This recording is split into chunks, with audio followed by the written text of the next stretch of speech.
এক ছোট্ট গাঁয়ের একটি ছোট্ট কুঠিরে বাস করত এক ছোট্ট মেয়ে। তার নাম ছিল মিনু। মিনু তার মায়ের সাথেই বাস করত। মিনুর বাবা মারা যাওয়ার পর থেকেই তাদের সংসারে অভাব অনটন লেগেই থাকতো। মিনুর মা সংসার চালানোর জন্য তাদের বাসার সামনে একটি ছোট্ট করে সবজির বাগান করে। সেখান থেকে সবজি তুলেই সে বাজারে সেগুলো বিক্রি করে। এভাবেই কোনো রকমে টেনে টুনে তাদের সংসার চলতো। একদিন মিনুর মা সবজি বিক্রি করতে যাওয়ার আগে মিনুকে ডেকে বলে, মা মিনু, কোথায় গেলি মা?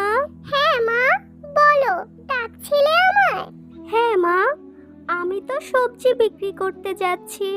তুমি কিন্তু লক্ষ্মী মেয়ে হয়ে থেকো, কেমন? ঠিক আছে মা।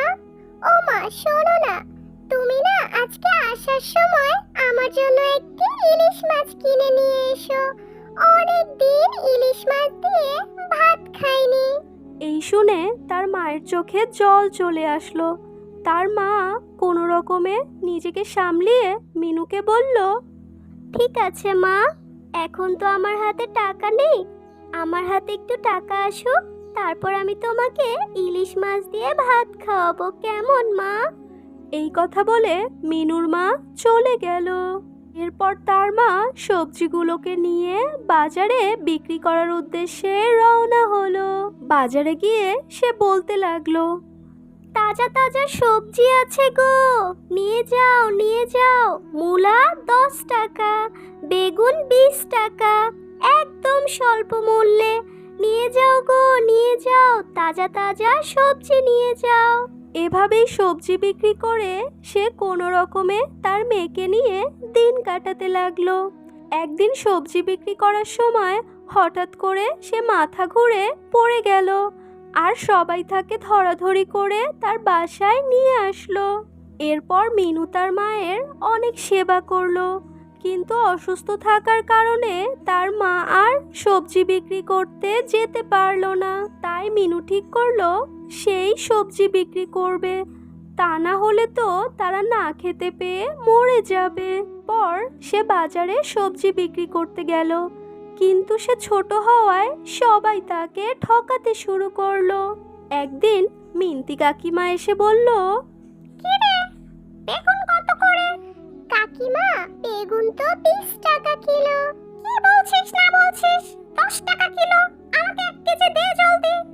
না গো কাকিমা, বাজারে তো 20 টাকা কিলোই বিক্রি করে। তুমি বাজারে গিয়ে দেখো। এই তুই চুপ থাক, তোকে বলছি না আমাকে 1 কিলো দে, আর এই নে তোর 10 টাকা। এই বলে মিনুকে ঠকিয়ে মিনতি কাকিমা তার বেগুন নিয়ে চলে যায়।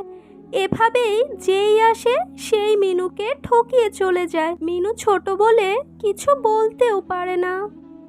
একদিন মিনু তার দুঃখের কথা একা একাই বলছিল আর খুব কষ্ট পাচ্ছিল। আর সেটি দেখে মেঘকন্যার অনেক কষ্ট লাগলো। তাই মেঘকন্যা তার দৈব শক্তি দিয়ে মিনুর সাথে কথা বলতে শুরু করলো। ছোট্ট বন্ধু, ও ছোট্ট বন্ধু, শুনতে পাচ্ছ? কে কথা বলছে? আমি তো কাউকে দেখতে পাচ্ছি না। কে? আমি মেঘকন্যা গো, মেঘকন্যা, দেখতে পেয়েছো আমায়? মেঘকন্যা? মেঘ আবার কথাও বলতে পারে? আমি তো জানতামই না। আমি কি স্বপ্ন দেখছি?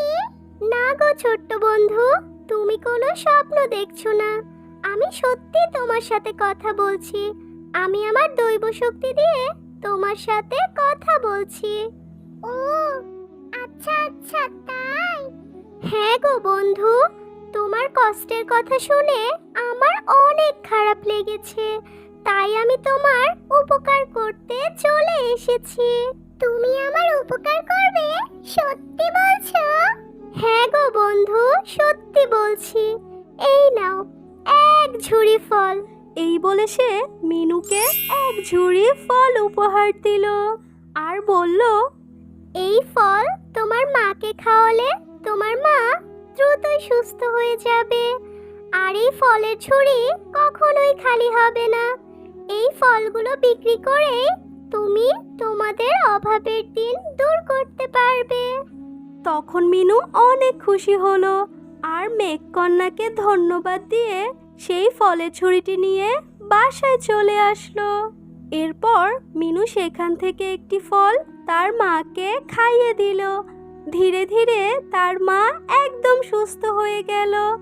তারপর তারা সেই ঝুড়ি থেকে ফল নিয়ে প্রতিদিন বাজারে বিক্রি করতে লাগলো। আর এভাবেই তাদের দুঃখের দিন মেঘকন্যার আশীর্বাদে দূর হয়ে গেল। ছোট্ট বন্ধুরা, তোমাদের আজকের গল্পটি কেমন লেগেছে কমেন্ট করে জানাতে ভুলো না কিন্তু। আর এরকম মজার মজার আরো গল্প পেতে আমাদের চ্যানেলটিকে সাবস্ক্রাইব করে বেল বাটনটি বাজিয়ে দিও।